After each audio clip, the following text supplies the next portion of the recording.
প্রায় সময় আপনারা কিন্তু আমাদের কাছে জানতে চান যে আগাম জামিন নিতে হলে কি কি পেপারস লাগবে এবং কি কি ডকুমেন্ট আমাকে সাবমিট করতে হবে, তবে আমি আগাম জামিন নিতে পারবো।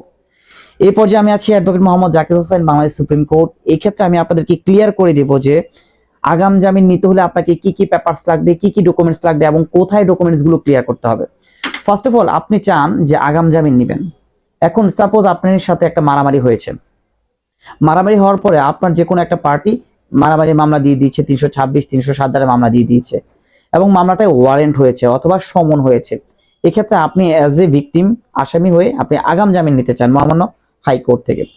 এখন হাইকোর্টে যদি আপনি আগাম জামিন নিতে চান, সেক্ষেত্রে আপনাকে প্রথমে দেখাতে হবে যে মামলার যে কপি আছে, এজাহারের কপি অথবা আরজি কপি আছে, সেই আরজি কপিটা আপনার বিশ্বস্ত কোনো আইনজীবী যে আপনার কাজ করবে, সুপ্রিম কোর্টের লয়ার, তাকে আপনি আরজি কপিটা দিবেন। পরবর্তীতে আপনার যে ভোটার আইডি কার্ড আছে, ভোটার আইডি কার্ডটা দিবেন। এই আরজি কপি এবং ভোটার আইডি কার্ড দিয়ে কিন্তু উনি ফাইলটা রেডি করে ফেলবে। কিন্তু মহামান্য হাইকোর্টে ফাইল করতে কিন্তু অবশ্যই তদবির কারকের প্রয়োজন পড়বে। তদবির কারকটা কি? যে ব্যক্তি আপনাকে চেনে, জানে, শোনে এবং উক্ত মামলার বিষয়ে অবগত আছে, এমন একজন ব্যক্তি তদবির কারক লাগবে। সেটা হতে পারে আপনার ফ্যামিলি রিলেটিভ কেউ অথবা আপনার আশেপাশের কেউ। এই তদবির কারক কিন্তু মহামান্য হাইকোর্টে গিয়ে কিন্তু অবশ্যই সাইন দিয়ে আসবে যে আপনাকে চেনে এবং আপনি তার পরিচিত নোন পারসন। এই তদবির কারক দেওয়ার পরে কিন্তু ফাইল হয়ে যাবে। ফাইল হওয়ার পরে কিন্তু আগাম জামিনের মোশন আসবে এবং রীতিমতো যতটুকু জামিন শুনানি হয়, জামিন শুনানির মাধ্যমে কিন্তু আপনি আগাম জামিন নিয়ে নিতে পারেন। তবে এই ক্ষেত্রে আপনি যদি বলতে চান যে ভাই আমার কাছে তো কোনো মামলার কপি নেই, এক্ষেত্রে আমি আগাম জামিন কিভাবে নিব?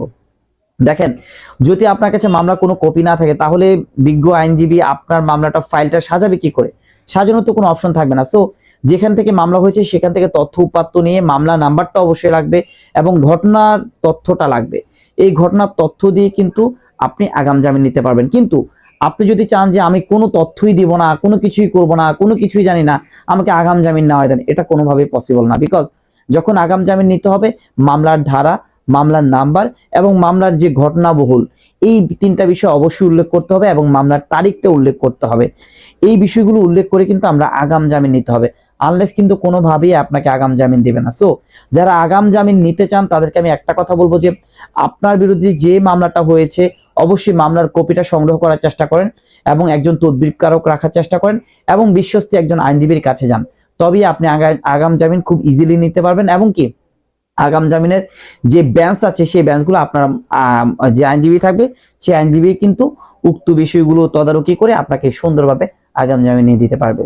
আশা করি বুঝতে পেরেছেন। এরপরও যদি আগাম জামিনের বিষয়ে কোনো ধরনের প্রশ্ন জানা থাকে, বোঝা থাকে, অবশ্যই আপনারা আমাদেরকে জানাতে পারেন।